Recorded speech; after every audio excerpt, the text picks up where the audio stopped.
Hi everyone. మా వారికైతే ఇలాంటి లైట్ ఫుడ్ అంటే చాలా ఇష్టము. అందుకే ఈ వీకెండ్ అయితే స్పెషల్‌గా చేసిచ్చాను. కొంచెం పెద్ద సైజ్ బ్రోకలీ తీసుకోండి. సగం బ్రోకలీతో పిల్లలకి నిన్న సూప్ చేసిచ్చాను. ఇంకా సగం ఫ్రిడ్జ్‌లో పెట్టానా, ఈరోజు మార్నింగ్ చూసేపాటికి అది యెల్లో కలర్ అయిపోయింది. బ్రోకలీ ఎక్కువ రోజులు స్టోర్ చేసేకాయలదు. సో ఎప్పుడు తెస్తే అప్పుడు చేసేసుకోవాలన్నమాట. లేదంటే ఫ్రెష్‌నెస్ వెళ్ళిపోతది.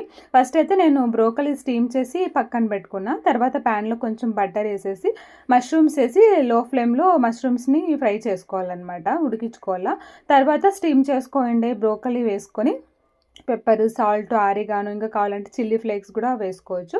వేసి కొంచెంసేపు లో ఫ్లేమ్లో ఫ్రై చేసుకుంటే వెజిటబుల్స్ సాటే ఫ్రై అయితే రెడీ అయిపోతుంది. కొంతమంది చిన్నపిల్లలు కూడా వెజిటబుల్ తినేకి ఇష్టపడరు కదా. ఇలా స్టీమ్ చేసి ఇలాంటి కాంబినేషన్లో చేసి ఇవ్వండి, చాలా ఇష్టంగా తింటారు. ఇంకా దీంతో పాటు నేను హాఫ్ బాయిల్ ఆమ్లెట్ కూడా చేసి ఇచ్చాను. మంచిగా ఇలా ప్లేటింగ్ చేసామంటే చూడడానికి తినడానికి కూడా చాలా